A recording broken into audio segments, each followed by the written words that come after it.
noble citizens, we must bypass a life of dormancy and vice to pursue the generative endeavor of a hard day's work. The benefits of these pursuits are not secured by chance or charity, but through the merit of your character and the firmness of your convictions. It is you who are planting the seeds of trees whose shade you know you shall never see. This is the Broken Wind Podcast. Hello, everybody. Thank you for listening. We are joined with a really rough and tumble crew of something or others today. And we're going to be talking about a lot of stuff. We got Butler and we got Krokus here. Thank you for coming on to join us, you two. How you doing? Good. Don't forget me, Vane. I said my own name. I'm sorry. I hate pseudonyms. Whatever. It's fine. It's cool. It's all right. We got a lot to talk about today, so I figured, we would get into it. And I just wanted to first, I like to check in with my co-hosts and see how everyone's living. Krokus just got in the recording. So how's life over where you are? Good. I jumped over a small pool noodle on skates today. So twice. So that was pretty cool. So, doing great. How about you guys? That's pretty cool. Figure skating or what kind of skates? On roller skates. I'm learning roller skates? derby. Whoa. Yeah.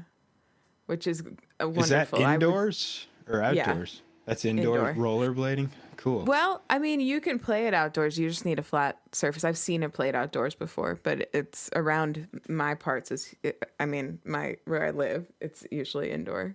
But yeah, it's a full contact sport, but it's not like in the movies. And I'm not doing contact yet. I'm still learning like skills and stuff. But the community is amazing everywhere. If anybody has ever thought they might be into roller derby, I really suggest checking it out. It's great. I didn't know how to skate at all when I joined up. Hey, I hate to do this, but somehow my phone stopped the recording, so I just got to do another clap, guys. I got to reclap this. Sorry. So, 3, 2, 1. Better. Redeeming clap. I think it's the redeeming clap. Yeah, much better. I think it's the moisture from the meat. I was doing a lot of meat handling before this recording, but we'll sidestep that. There's a lot to talk about these days. There's a lot going on in the world. We might have to talk about the meat handling. All right. Well, okay. We'll just make sure not to sidestep that too much. I make the meat for my animals, so even though I don't eat meat myself, I end up microwaving up a bunch of meat at least once a month because I like to feed my kitty cat the very best, and that's just my guilty pleasure. But I just think he deserves it. So that's the meat, and that's not the meat. There's a lot more meat to get into. It wasn't the meat you were thinking of. Whatever you thought you were thinking of.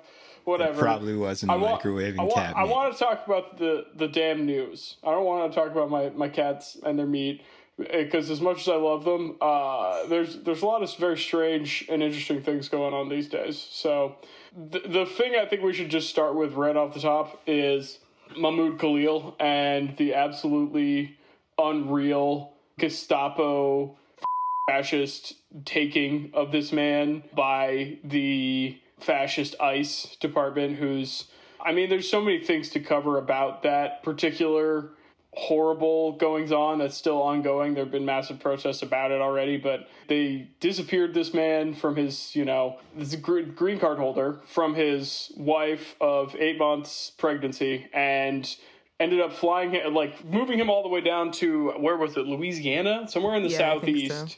Yeah. And the argument that people assumed for that was they were, from New York to Louisiana. That was the place he's known to be now, I believe.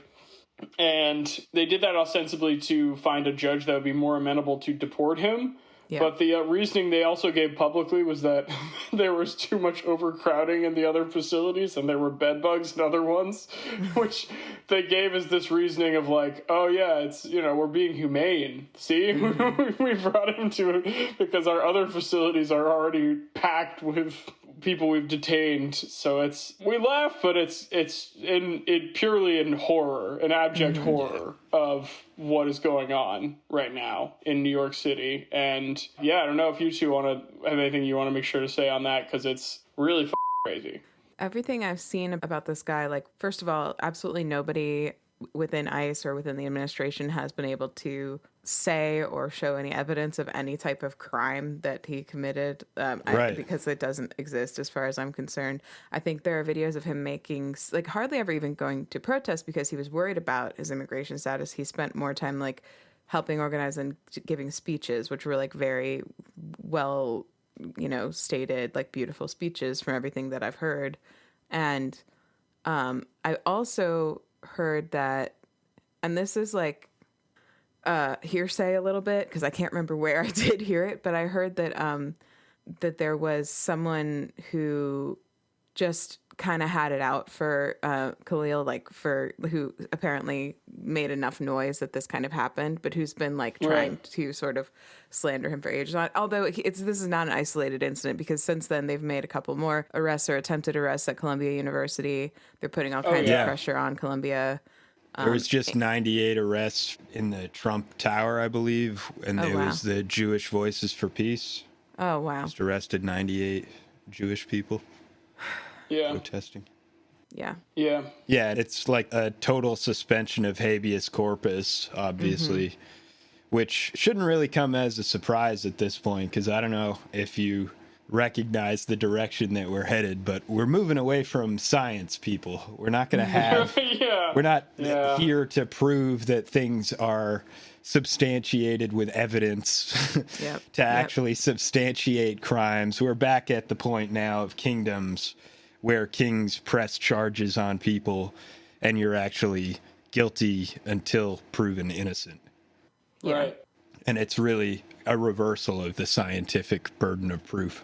And to let the listeners behind the production curtain a little bit, we have a constant ongoing discussion of like, oh, is that something we should take out of the recording? Because, like, I mean, that was not something we planned on having quite so much, but the more time goes on, the more we find ourselves looking at the circumstances and being like, Jesus Christ. I mean, and none of us we're all citizens, to be clear, on this recording, but we all, it's like everyone has someone of mixed status in their lives without question. And like, there was a kidney transplant surgeon, I can't remember where, who's getting their visa revoked for liking pro-Palestine posts. And it's just insane, the kind of shit that's going on these days. So, well, okay. And I also want to say, like, well, I have like a lot of thoughts about this, obviously, but like they're connected to each other. So the first one is, I do think, and I think you guys would agree with me, that part of what the Mahmoud Khalil case is about from the perspective of the Trump administration is trying to see how far they can push the limits on who they're allowed to deport and who they're allowed to take the citizenship status away from. They've floated the idea of sending U.S. citizen prisoners to, like, I don't remember what country, but El Salvador. They've floated taking away citizenship status for other reasons from other types of people. Like, this is step like maybe 1, 2, or 3. I'm not sure how many steps I missed that were, but it's the early testing. Yep. A small marginal case, someone who's not technically a full citizen but has had a green card and has been a lifelong I don't know, like domestic. How would you say that? I guess someone who's lived here his entire life, essentially. Yeah, from what I understand.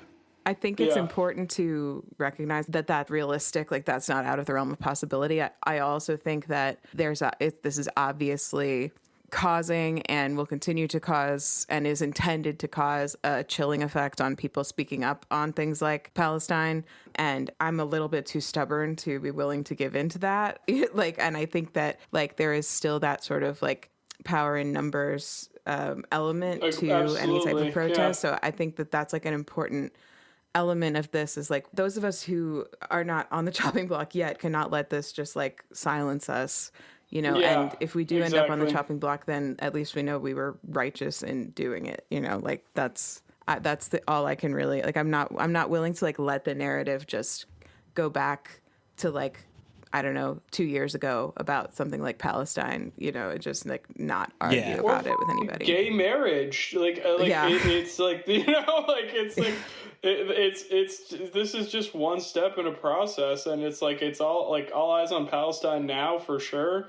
But like they've had many other goals they've been very clear about already, and it's like if they can find the legal coverage to do this, they can find the legal coverage to do fucking anything. It's so goddamn scary. Yep.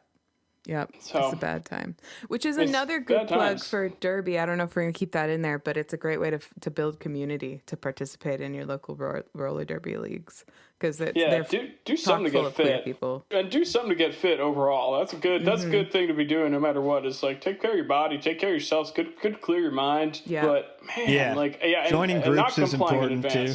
Mm-hmm. I think becoming part of community groups in person is as best you can. I can't remember exactly who it is, but they made a career out of studying the death of groups, essentially. They wrote a book called Bowling Alone, I think is what it's called. Let me just look. Yeah, this guy made like a career out of studying it. Robert Putnam.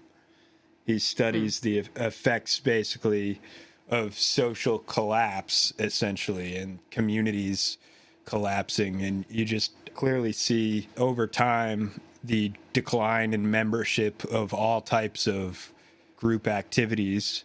And of course the religious right has bemoaned the death of the church, but that's just one small element of an even larger picture, that people don't join Rotary clubs, they don't join anything really. People today are such individualists that at this point they really don't find any usefulness in joining groups, and those things used to really be the backbone of our society. Like even down the road from my house, I have a Polish society for immigrants who settled in my region, and you'd see in those places they're only old communities. It's like places where maybe weddings happen, but then other than that, it's like very hard for them to get young people within their community to actually go and join those events, and that's widespread. I've been thinking so much about that lately. Like actually, like today I was talking to my cousins about it, because okay, so I just heard something like on the radio or on a podcast about how like the capitalist class is trying to turn us into the best possible consumers, which is just basically like exactly that individualistic picture that you painted. Like you go to work, you come home, you buy things, and that's it. Like that's what they're trying to shape us into. And so sort of neo-peasant, if you will. Yes, right. I genuinely think it's an important act of resistance to like re-engage with community and like make a point of doing these things. And also like just from this one group that I joined recently, it's so funny. They just did a thing where they were asking everybody's jobs, because we don't know each other any other way except through the sport. And I was reading through and I was like, holy shit. Like the amount of stuff that I could learn from these people, or vice versa, or that we could do together because of all the different skill sets in the room that are like, so diverse, and they've got like toes in all these different communities. Like that's such an incredible power of like going out and finding affinity groups in third spaces and like populating them again. Like, yeah, if you just pull a large enough group together at random, you're probably going to have quite a large skill set to draw from, quite a large base of communities and things like that you could pull from. That used to be such a normal part of life for so many people too. Like in that's one of those things whenever I look at Italian history, especially in like post World War II era, it's like there were like there were communist social clubs, there were fascist social clubs, those were like, but pre-social media it's like kind of duh, of course, but it's like it's interesting how that like dissolves the need for those kinds of spaces, even if I do think they're better in a lot of ways. It's at least more geographically oriented. As you know, like the Italian Communist Party served like a major social function at the time, which really ended up instructing people that politics is something that's actually possible within their communities. And that's what's pretty much dead within our society, if you can even really call it that at this point. It strains the definition of society so much by putting so much emphasis on the individual that it really is hard to even conceive of a society prior to this moment in history that was ever so individualistic, and it's hard to Yeah. imagine such a thing could have happened. That really over time, in order to build a thing like a kingdom, you initially had to actually have things that served a social function. And the same with religion, that all these things emerged as sort of this like totalitarian, holistic approach, essentially, of control, but it's in all regards of your life. And that's why I say it's sort of a totalitarian approach in terms of politics. That's how we would approach these things. But in terms of how religion functioned in the past, it was really very similar. That it was both a social function, a political function, a cultural function. It served all these things in tying together the community and creating kingdoms. And all of that was basically backed by religion, community, and what we've called before, like the paternal relations that came about from the feudal system that is really gone under capitalism, because the only bond between people now is mutual profit. There is no bond between the employer and the employee except their mutual profit. And we're instructed today not to have any loyalty to a company, that if they're not giving you enough, essentially, then you should just move on and have no loyalty whatsoever to a company. Yeah. That's, I mean, so goddamn, like, consistent in the world of it. Like, I was just thinking about enshitification while you were talking about this, and how, like, it is just, it's like, it's such a fascinatingly scientific part of capitalism to see happen in every single layer of our country as it has become more capitalistic. And it's something that, like, the millennial age groups got such a clear, I don't know what it, like, I keep thinking about this because it's like, I don't know what it's specific to, like, the late 90s, early 2000s age demographic. I'm not a big, like, generationalist either. I think that, you know, like, people radicalize from all different generations and they just don't always make it. But, like, the like, there's something about the enshitification of, like, the pre-smartphone era, the like, mass adoption of social media era that has been so fascinating to live through, because there was this, like, apogee of information access that broke so many people's brains in a way that they did not understand for years, and they just went, like, for so long feeling like they were, like, this, like, ubermensch genius. And it's always been bullshit, and it's, like, only become more obviously bullshit as time has gone on, and this sort of Ouroboros has started eating its own tail, and just, like, using the internet has become impossible. I don't know if I can believe anything on there anymore, which is, like, it's still silly to be like, I never thought that would happen, but I really didn't. I guess I didn't think I'd get to a point where, like, I would use the internet and have no conception of what's true on there or not, which is how like, people before, like, how boomers felt, certainly, I'm sure, in some ways. But it's, like, it's a very, like, weird generational moment to be experiencing because of just the layers of going on so fast. It's just kind of, it's sucks. Like, I don't know, it's really, like, there's stuff that it takes a while to really appreciate. And I think one of those in retrospect is, like, Elon Musk taking over Twitter. And you think, again, in retrospect, like, you take for granted what you had before that was destroyed. That Twitter was this global social media thing that in 140 characters or less, news was being shared the absolute fastest. All the news companies agreed and were on board and were using hashtags and using the Twitter logo and things like that, which I assume required a lot of deal making behind the scenes. But ultimately, they agreed. Even Fox News and CNN and MSN all agreed to use the Twitter handle, essentially, and to use that as a platform for the public's good, essentially. And there were certain things we've talked about before, too, like how the blue checks developed, again, as a form of commons, that the law essentially came down on Twitter and told them you have to do something in order to make sure that people aren't being impersonated in a way that would be defamatory.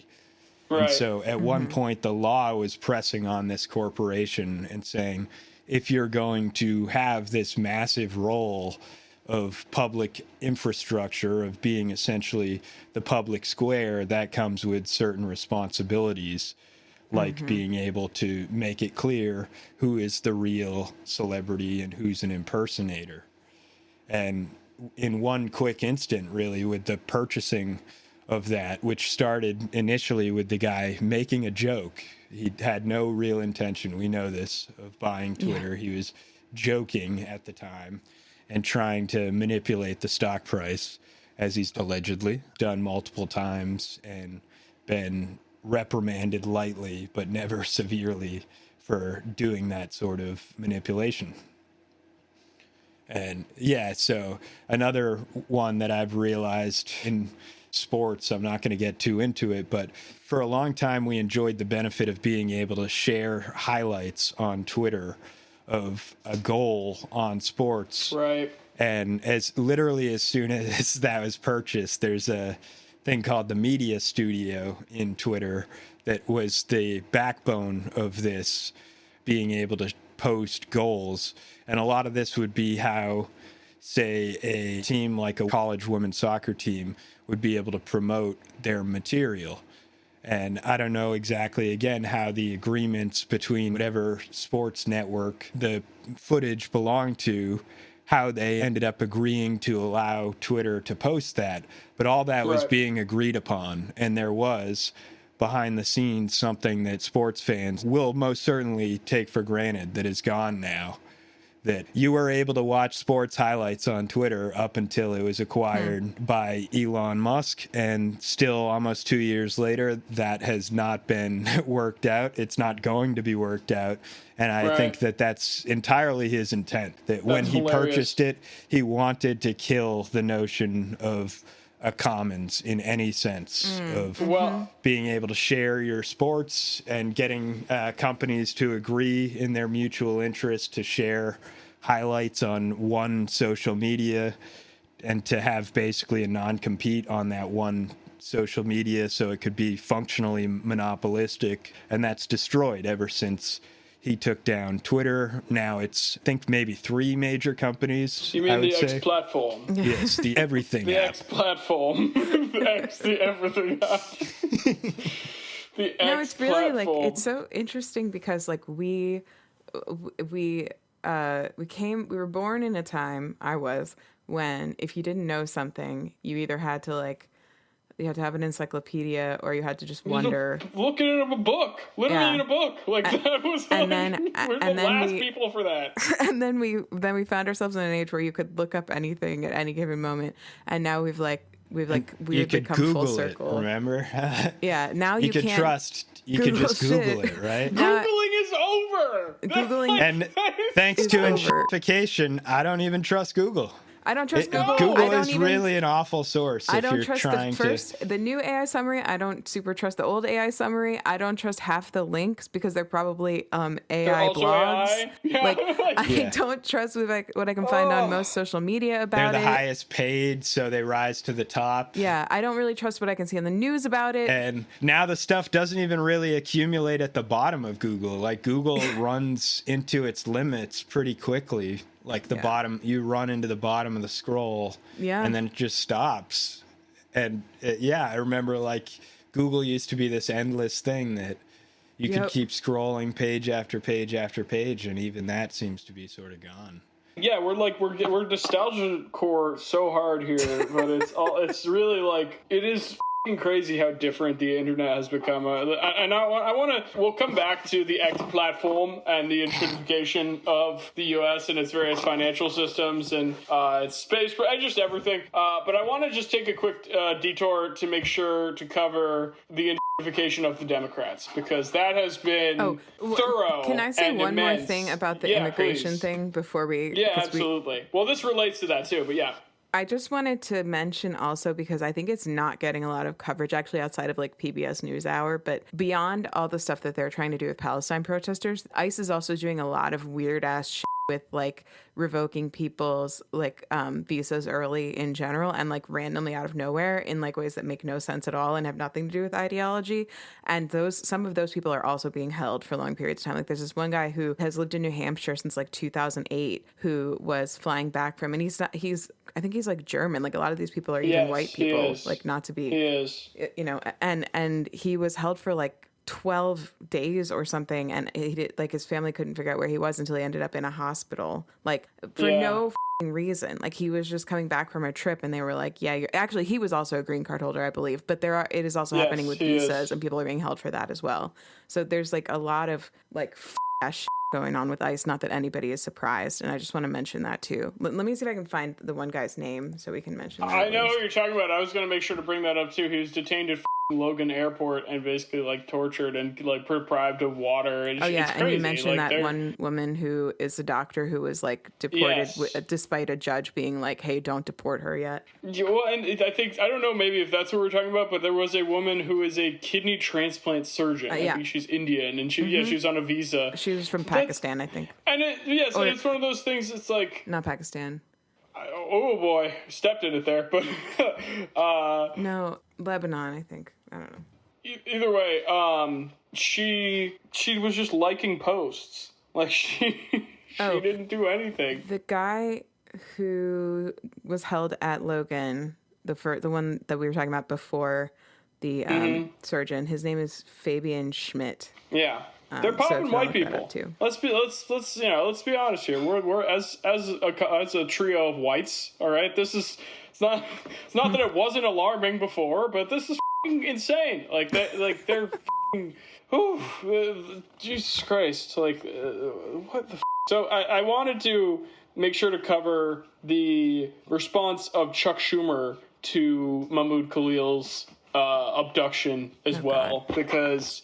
Yeah, I mean, have you guys been really following that at all? Have you seen like what his response? I didn't hear what he said. I've been thinking about Chuck Schumer too much because it happened in New York. You know, like you'd think one of the representatives from New York City would have something to say about this monstrous thing that happened in New York. Well, earlier he had a couple hours ago, this was released, an interview with the New York Times, because he's getting ready to go in his book review. So I'll read you the sections here. So this is the interviewer. I'm curious how you think about protests should be addressed considering the context of what you just said. The Trump administration just announced it's pulling $400 million in funding from Columbia University, giving the reason is relentless violence, intimidation, and anti-Semitic harassment. I'm wondering what you make of that. Columbia did not do enough. This is Chuck Schumer. I'm not going to do the voice. Columbia did not do enough. I criticized them. And believe me, I believe in free speech, and I believe in the right to protest, as you read in my book. I started my career protesting the Vietnam War. Shut the up. Off, you fucking loser. I started my career protesting the Vietnam War. I say to some people, if I were your age, I'd be protesting something or other. So I get that, and I love it, and it's about America. God, it's so hard not to do his voice when he says something like that. It's just really... So I get that, and I love it. But when it shades over... It's very Trumpian just taken out of context like that. But when it shades over to violence and anti-Semitism, the colleges had to do something, and a lot of them didn't do enough. They shrugged their shoulders, looked the other way. Columbia among them. So what do? They took away $400 million. I'm trying to find out what they took away. Are they taking away money from the cancer research or Alzheimer's? What is the $400 million? It could be hurting all students who go there who have nothing to do with the protests, students who might have protested peacefully, or Jewish students who are victims of some of these protests. So I think we have to see. My worry is that this $400 million was just done in typical Trump fashion, indiscriminately, without looking at its effect. Wait, what was done? Was done indiscriminately without looking at its effect. What was done? This $400 million being taken from Columbia. Oh, yeah. Well, of course it was. And it's like, that's your gripe, that they weren't being discretionary enough, that they didn't that they didn't fill out the right paperwork. They didn't take away the right funding for freedom of for speech. Yeah, there was a better way they could have done it to suppress. So there's more. They should have taken away $400 million, but they should have been discretionary about how they did it. Like, that's what he's saying.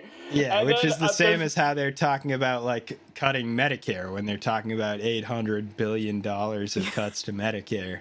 it's indiscriminate cuts then.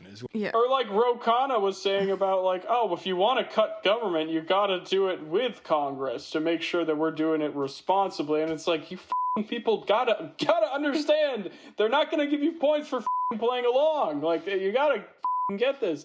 So this is the next question is about Mahmoud Khalil. Let me read this. So, what do you make of what happened last weekend when ICE arrested Mahmoud Khalil, a Columbia graduate who is a Palestinian, an activist, and a green card holder who was one of few participants in last year's campus protest to identify himself publicly?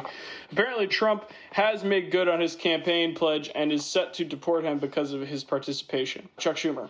I don't know all the details yet. They're trying to come out, and there'll be a court case which will determine it. If he broke the law, he should be deported. If he didn't break the law, that's Chuck Schumer, this man's Senate already representative. Know, right? A green card Already holder. know. Yeah, shouldn't be deported if you break the law. You should be tried for the crime that you did here and not sent away and not be punished for the crime. Oh, my God. If he didn't break the law and just peacefully protested, he should not be deported. It's plain and simple. This is the same guy who started out his Twitter condemnation of this with, I abhor some of the anti-Semitic beliefs of Mahmoud Khalil. It's like, this f***ing asshole is just the most repellent person in history right now. And I just, there's a lot of talk of appeasement and all this shit. It's like, this is what this looks like. Not to be like, not to live out for a second, but like, this is exactly what that looks like for real. And the last question is, okay, so what is, the interviewer goes on, so what does breaking the law mean to you in this context? It's a legal issue, and I did the voice, and what are Columbia's rules, and what does it mean breaking them, and what are the legal rules? What did he do?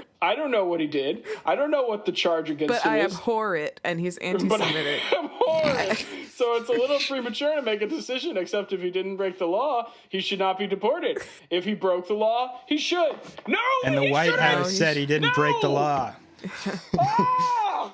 No, he should not! The White House admitted he did not break the law, and even if he did break the law, unless the punishment for that crime was deportation, you should not just deport someone instead of punishing them for a crime. It's crazy. It's so crazy. Did you guys hear the interview that it was some Trump official like who works under Marco Rubio, I think, and he was like, I wish I knew even what channel it was on, but it was a woman reporter. She did a great job, and she was like, "What crime did Mahmoud Khalil commit?" And the guy just goes, "Well, you could see it on TV. You can see it on TV.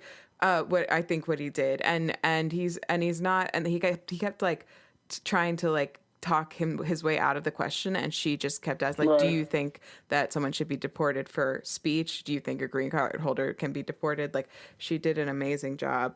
I wish I could remember any name involved. I'm so sorry. I think I know the interview you're talking about. It was, I mean, there's some people in the media doing a good job of keeping the coverage on this. I mean, like, then like the people going out and protesting too, kudos to them. Like, that's some serious shit right now that like everyone who feels able and is able to do so should do. We should do wherever we can. Like, this is absolute madness. So, and it proves that people didn't give a shit about free speech. Obviously, the right wing people like Elon Musk, it was always meant to be weaponized for a case just like this. Oh, yeah. Yeah. I think that bears repeating. It's like anyone who took seriously these complete like monstrous freaks wanting to crow endlessly about free speech and Elon bought Twitter, so now there's free speech again, is like, you are a rube. You're a mark. You're a moron. I'm sorry, but not sorry, because like, what is that? That doesn't actually mean anything. That's just a meaningless tautology for stuff you don't like isn't free speech, and stuff you like is free speech. And that's just like all that means. It's the same thing with woke, same thing with tanky. It's the same with so many of these like meaningless terms. I'm tired of meaningless I'm tired of grok. I'm tired of all of this meaningless hoopla. Like, yeah, me too, and I'm always saying that. I can't even get excited about my latest coin launch, It's so hard to find excitement right now about coins at a time like this. Yeah, right, exactly. We're holding on to Tua. It's still taking a long time, but we expect that it's eventually going to pay off. Somebody told us to do it. We're all gonna, like that. I mean, it's like, come on. It's like, if you are real, I'm sorry, but like, if you're seriously like, we're all gonna make it, yeah, that includes me. It's like, you've been robbed. You've already been robbed. And at this point, if you haven't figured it out, which a lot of Republicans now have started to come to terms with the fact that they've been had. But if you haven't really, I think there's never been a better time than right now to start figuring out that you weren't going to really, all those problems that you'd been ranting and raving about really traced back to billionaires that you didn't like George Soros. And you were willing to note the global conspiracy to control the world with a few privileged capitalists or privileged elites, because that would actually lead more towards the left-wing critique. But as long as we kept it in these vague terms of privileged elites who keep the spoils for themselves and do sex crimes, then people on the right have been willing to go along with this idea. And you got is all I'm saying, is that when you thought that you were going to put in your own little group of billionaires, and us leftists had been saying the whole time, no, billionaires are the problem, all of them, get rid of all billionaires, make it a civil crime to be that rich, and find civil ways to confiscate their wealth so that they cannot have the ruinous effect on society that they have clearly had. You said, no, I don't believe that.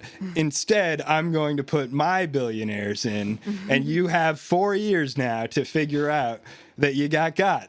Yeah. That's all it is. Well, I don't want to talk down too hard to. If there's anyone of a conservative persuasion who's listening, who's really been questioning things, or maybe just feeling like they've been had by the globalists, I got to tell you, it would really, really, really upset the people who you are most upset with at this moment. If you read the works of Vladimir Ilyich Lenin, there's so many. He's very readable. There's so many. Take some time to just really learn about history. You know how you would really own the libs if you just started reading Lenin? That's what Steve Bannon did. Let me tell you. Yeah, Steve Bannon, dude, Steve Lenin is Steve Bannon endorsed. He started spoon feeding you Lenin, and you were eating that shit up. You loved it. Yeah. You hate the global elite, and you've been just waiting to hear the real thing.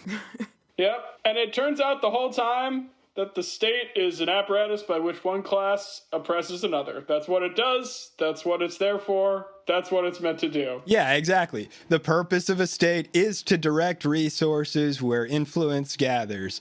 And so it turns out that you thought, oh, well, I'll just put in my own influence into the state and it will direct the resources. You thought you would dismantle the state with this Doge thing, the big grift of the Department of Government Embezzlement. But the reality is that actually all that happened is you put in your own billionaires in this state, and it turns out, oh yeah, the purpose of a state is to direct resources where influence gathers, and oh yeah, so they're just going to direct the resources into their own pockets. Mm-hmm. Turns out that they weren't going to do a revolution like you thought.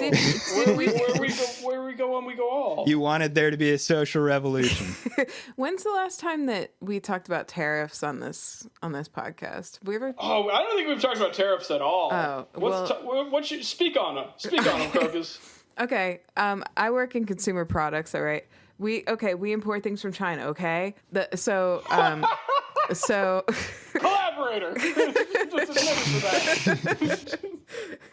So my life for the past couple of weeks and for the next however many weeks is going to be raising prices on everything that we sell, because we have had to add 45% to our import costs because of the for things that we sell that are made of stainless steel or aluminum, which is most of what we sell. So 20% for China, 25% for stainless steel and aluminum. This is completely separate from like most of the tariff conversation that we've been hearing on the news has been about Mexico and Canada, which I understand why. Like obviously that was much more out of the blue than the China one, but But the initial sort of proposal was like when he came or when he was elected, what he was talking about was like 10% or maybe a bunch more on China imports from China. And then he added this like random 25% on Mexico, random 25% on Canada. Nobody's to this day knows why. And then he doubled the China tariff to 20% randomly in the midst of all that. And that has stuck as well. Yeah, so it's at 20%. And retaliatory tariffs from Canada caused Trump to threaten now retaliatory tariffs up to 50% on some items. Yeah, including, I think, steel, which would be great. Yeah, I think...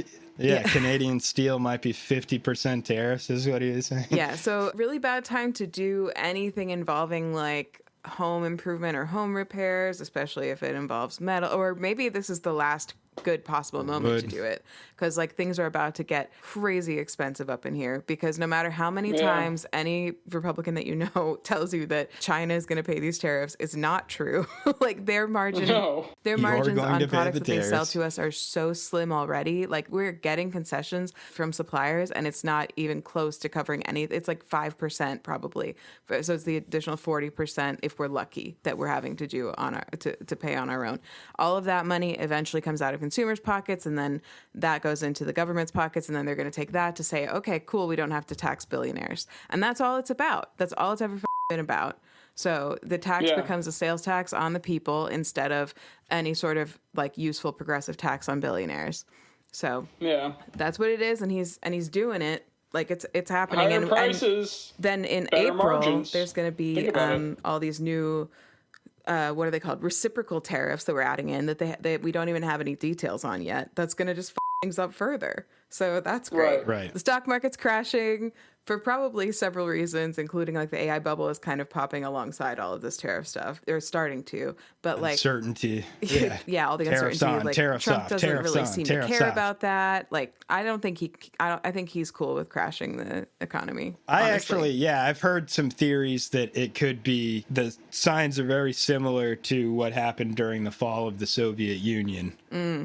Yeah, I've felt like that a lot. Yeah, I've felt like that too, that if you're trying to build an oligarchy, what you want to do is cause a recession and create a group that's going to be insider trading during that turmoil, essentially, like Putin did to end up becoming one of the wealthiest men on earth. You know, that's actually such a great segue, because I've had that thought for years. I remember being outside of not to, give too much info away, but I remember taking a bus to catch a train, to catch another train to an airport in an area that's like a major metropolitan area of the Northeast, and thinking like, this is such a wildly like podunk inefficient way to do any of this. Why is this like that was one of the first, and this was like being like 18 to 20 and thinking that like there's a very like pre-Soviet Union fall to all of this. But I was thinking today about the ways in which the dissolution of the Soviet Communist Party and the ways in which those people who were in those circles at that time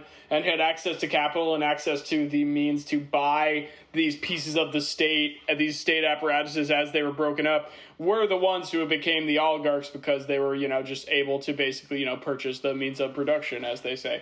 So we're now, I feel like, in this position where I feel like they're kind of trying to do that with crypto to the financial system at the very least, like to start. That's kind of like the way I see things in a lot of ways, that like it is that like that there's, and this will be a good transition to talking more about like the crypto Reich, the strategic crypto reserve. Yeah, the crypto reserve, the many crypto things going on these days. And I mean, that's just been something like I've been thinking about, that is really what one of the end goals is to totally cryptoify the financial system and basically leave people who are not in on that holding the bag and make them like the exploited class. It's really up, and it makes me really mad. But before we do that too, I guess the man in the center of all that is Mr. X platform himself, Elon Musk.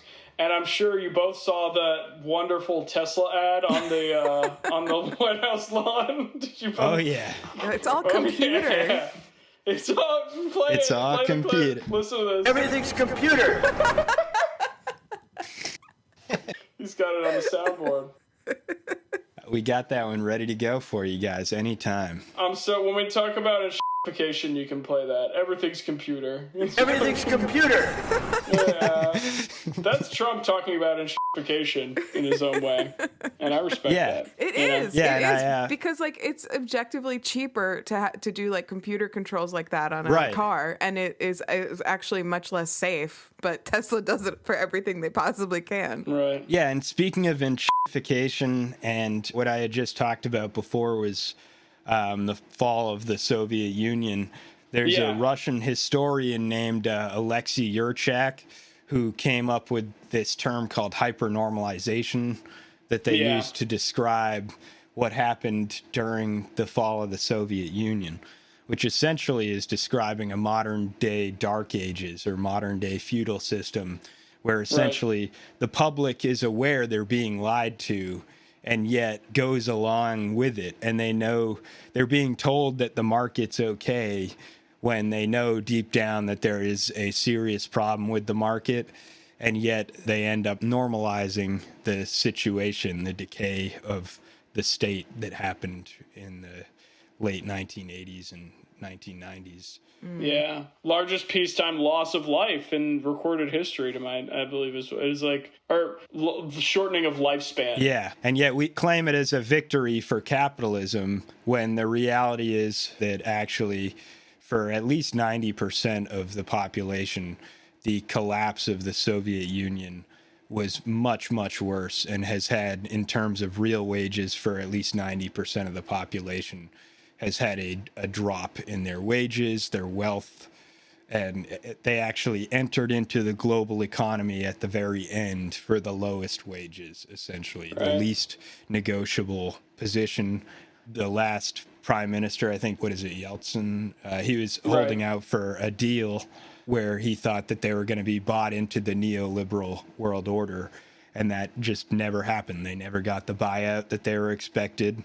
That was going to lead to them having higher wages, and instead all the former Soviet Union states entered into the global economic order one at a time, incredibly painfully, and it was essentially neo-colonialism. They were colonized. Well, I always think about like the short-term memory of the like imperial subject, the like goldfish like state that kind of leaves you in if you don't like really critically examine things.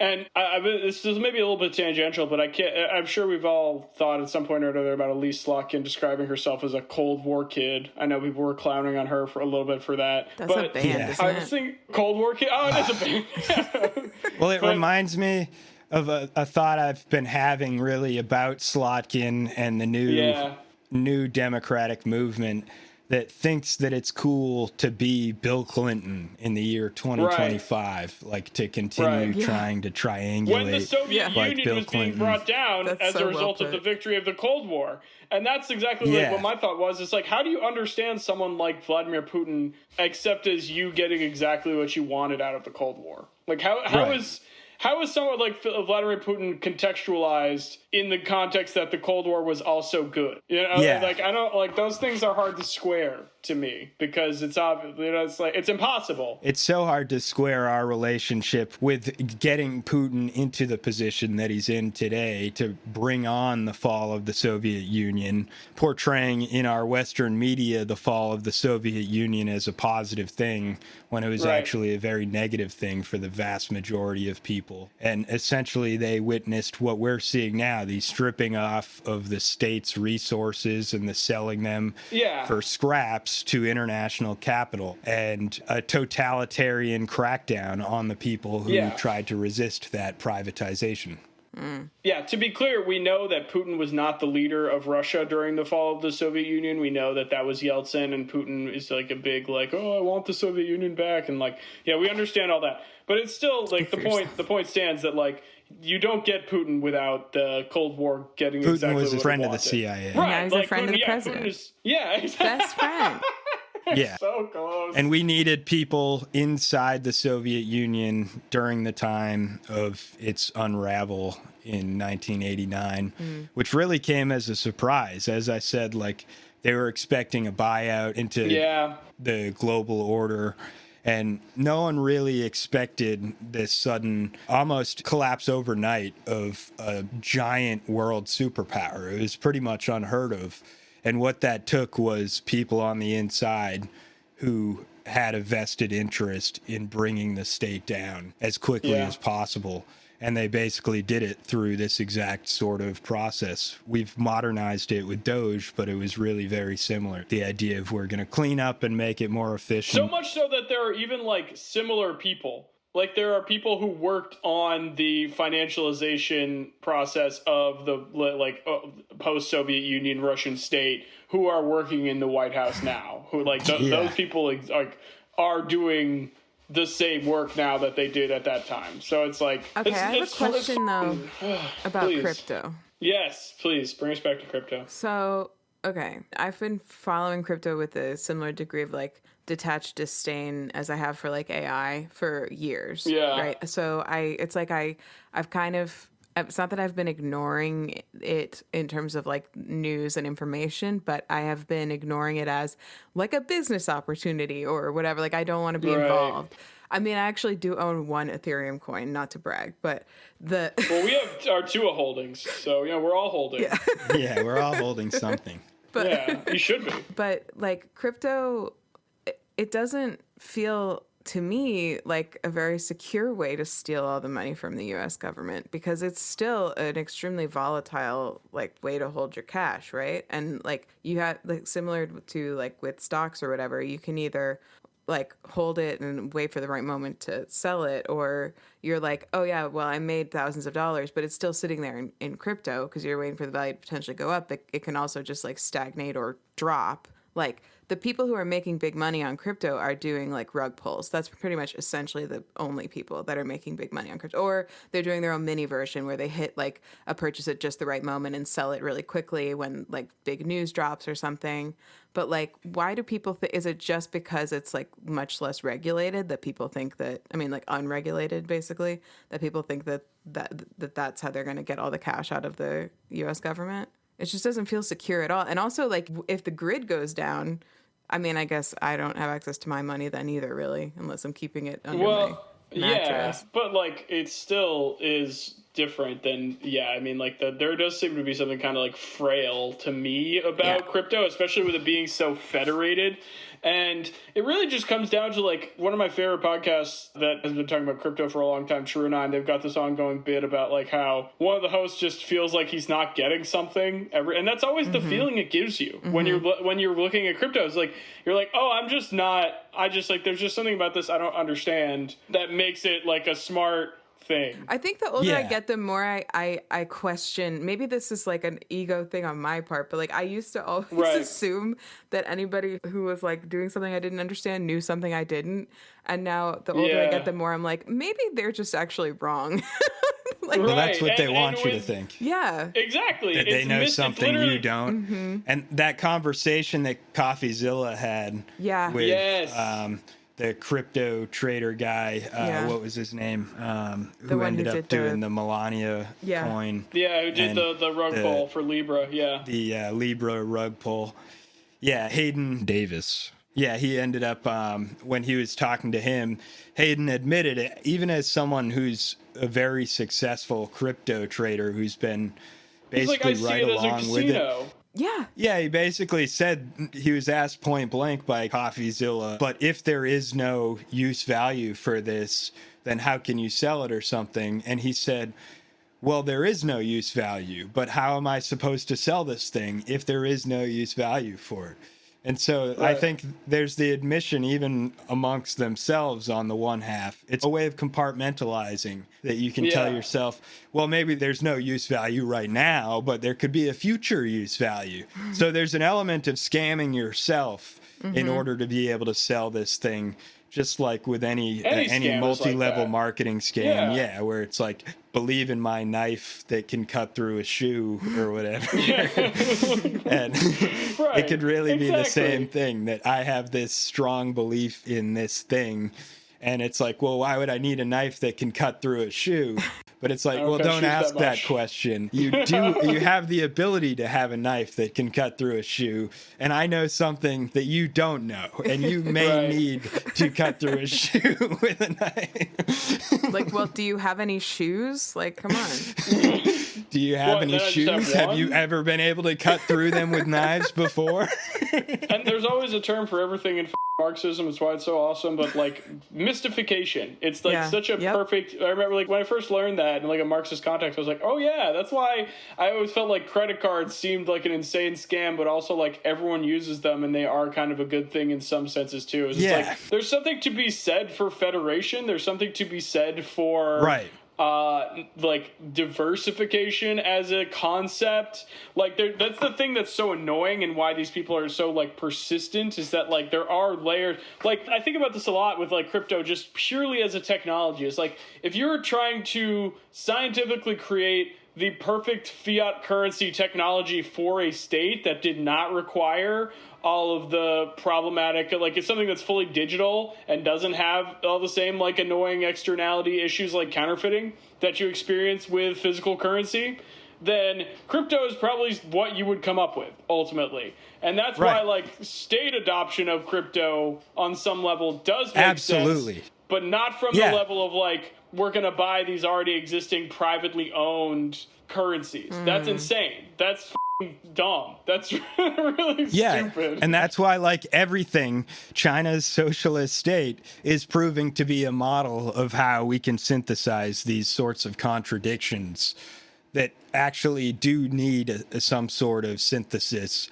Where, I mean, I don't think Marx actually said this, but in an abbreviated sense, I always like to say Marx's analysis basically amounts to the only way out is Lost you, through. buddy. And that's the reality, That's I think, of once there's a discovery of crypto and We block. lost you there for a sec. Once there's a discovery of the reality of blockchain and crypto and the usefulness of that technology, it's necessary for a Did state. you lose him too Yeah. again? You got me here still, or? What the heck? Mark's quote is too powerful for his Wi-Fi. That's what it is. The bandwidth of the genius. Hey, you got Hey, you. there you are. The Nice. Marx quote's too powerful for your Wi-Fi. Yeah, well, did you hear me say basically that the only way out is through? Yeah, I have now. Yeah, basically, I would say in summary of Marx, the only way out is through. And when it comes to a paradox that's posed by some technology like blockchain, there is something real there, but that cannot be solved by the private sector. It has to be solved by states. And so there is something there to the idea of transitioning to a higher stage of revolution, but that can, again, only be done through a state. And so if you are going to move through, you're going to have to do it authoritatively, and you're going to have to do it with a state.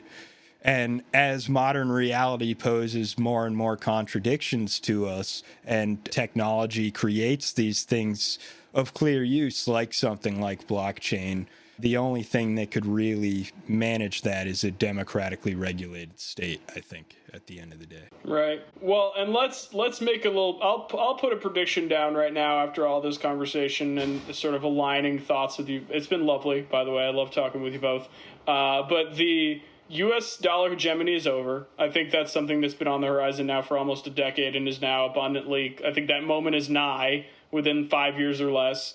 And I think there's going to be some kind of crypto alternative that they will try and force some level of adoption, and the means of coercion of that, I don't know exactly. It could be as simple as, oh, we do everything through the X platform now, and it's going to be just as city as a stupid f***ing truck. And, I think the forcing of that forces federalism. Yeah, exactly. Yeah, it is. What you don't get is a single agreed upon cryptocurrency that everybody in the entire international economy is going to agree to. Where you're going to have is the definitive fragmentation and a breakdown of the global dollar hegemony, essentially, into many smaller economies. There's no possible way that we can sustain the efficiency of the neoliberal world order. We've pretty much reached a maximum in terms of measurable scientific productivity, and that's why there was something real to the neoliberal order and the reason why they called it the end of history and why so many people could only see it that way. That if you are following science to its logical conclusion, neoliberalism is really the only outcome that you can get. But what I think people don't grasp is that we're not necessarily always going to hold on to science as a guiding light. That's where you're mistaken. If you thought that we were always going to maintain science as that guiding light for us, it's not necessarily. We might decide that we don't really need an economy backed by any sort of productive growth that's provable in any type of scientifically measurable way. Well, it all just feels so frustratingly regressive, like all these different currencies being minted. It always reminded me of the fact that the U.S. used to have every state print its own currency, and it was a disaster, and it's one of many reasons why the federal system was born.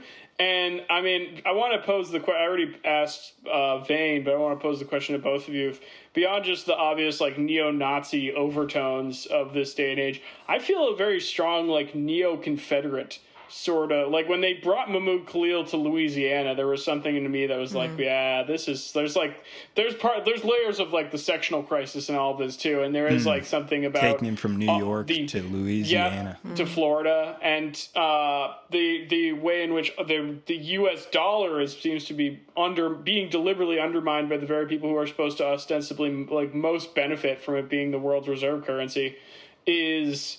Again, it just feels like the Confederates are in the White House. It's like the kind of like feeling sometimes. I don't know. So it's right with the goal of sabotaging the U.S. dollar and using their stupid trucks, running their stupid low rent ass car ad on there for the most ugly trucks on Earth. And they're using Malay's Argentina as a model, and that's exactly what he's tried to do too, is destroy Argentina's currency and to basically back crypto. He just did a rug pull. That's the part of the video you were talking about earlier.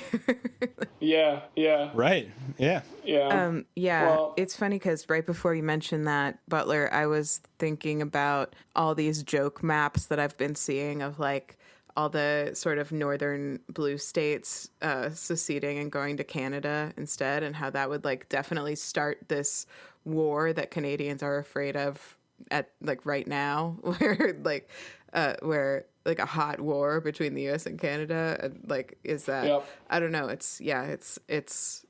I've also heard, like, multiple historians who study the Civil War being like, oh, the signs, they're all here, like.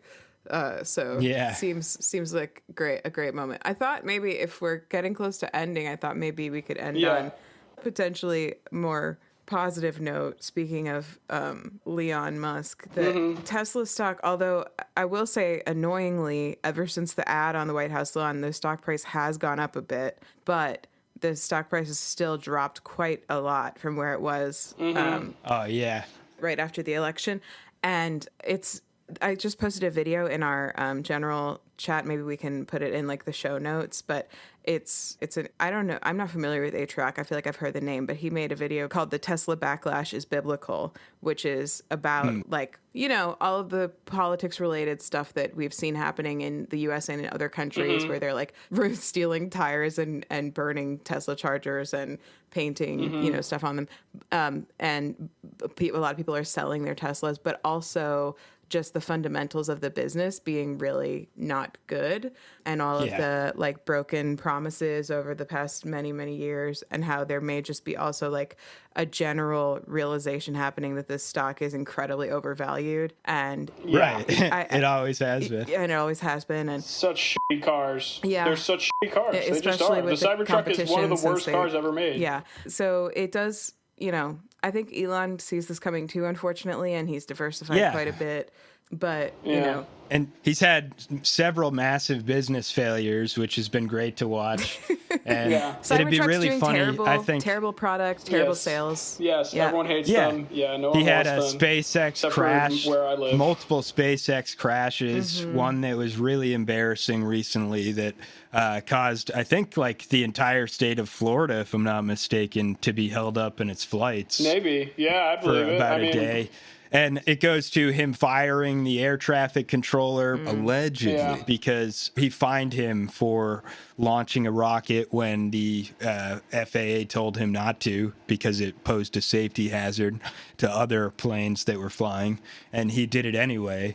And then he got fined and recommended that Trump fire the guy. And on day one, Trump did fire the person in charge of the air traffic control. Yeah, it's just so wildly fucking corrupt. It's so wildly fucking corrupt. Yeah, so it'd be funny to watch him. I don't know if you guys saw him in that Fox Business interview where he like cries.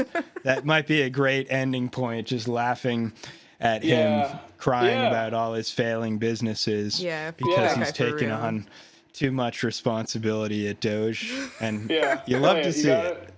All right. I hope he gets in a rocket to Mars. No, play it. Yeah.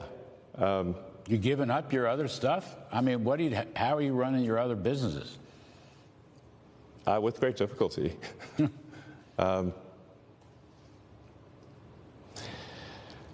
Yeah, I mean... But there's no turning back, you're saying? I'm just here trying to make government more efficient, eliminate waste and fraud, and so far we're making good progress, actually. So our savings at this point exceed $4 billion a day. So it's probably... Yeah, okay. Okay, pal. It's like the personification of Dunning-Kruger. I'm just trying Elon to make Musk. the government more efficient. If you are listening, get into a rocket. Go to Mars. That is what you want. And it's not a threat because you want to do that. We want and that I hope for you. you. Do. We want that for go you to so Mars. fucking bad. Go to Mars. Go off of this planet. If it goes well, great. I hope it doesn't. I hope you have a bad time. But I'll leave it at that. I mean, definitely do go. Do go to Mars, please. And I think we should sign off on another positive thing too. I want to say about the one cool crypto thing that's been going on. North Korea, their stealing of crypto has done lots of good things for their economy. So at least the people of North Korea are eating good of crypto. North that's Korea cool. sniping. North Korea has been stealing. Yeah, they're the snipers. It's all North Koreans. It's like there's a known practice of like crypto financial firms hiring North Korean agents. I mean, this is the other thing people don't talk about. Might as how well. easy it is to get your shit fished and lose all your crypto, and that's always been true. It'll always be My true. apes are gone. Yes, it's because it's DeFi. Yeah. You fucking idiots, fucking losers. So anyway, I mean, Elon Musk, get in that rocket. This is the Broken Wind Podcast. Thank you to my co-hosts, to Vane, to Krokus. I love you both. You got any closing thoughts you folks want to get out there? Elon Musk. I think I'm good. Go to Mars. Yeah. Go to Mars and subscribe to the Patreon, please. Yeah. If you're Elon Musk, subscribe to the Patreon. We're still working on that extra tier, but we'll try and make it so the show can reach you in Mars, right? I think if we add one more tier, we might be able to finance him going to Mars. Yeah. And if you're another Tua coin holder too, if you're a part of the community, fucking wag me. We got this. We're gonna be good. This is the exception. So should we make a coin that sends Elon to Mars? That's the end Mars goal. Coin. We like, just are to very the moon. openly like Elon. We're like really insistent about it. Like Elon, we're trying to get you to Mars. Like we're just, all we care about is sending when you this coin blasts specifically to off, Mars. you are going to Mars. You're going to Mars. Straight to the Mars. No. But that's what you wanted. Yeah. That's what he's into. So all right, let's go. Let's sign off. We can end it there. Yeah, love you both. Fucking bye-bye to the listeners, and thank you for listening. We don't highlight the means, so we settle for them greens. Yeah, I'm high like the tree. Well, I'll send it to my knees. I don't sway with the breeze. They can send me to my knees, yeah.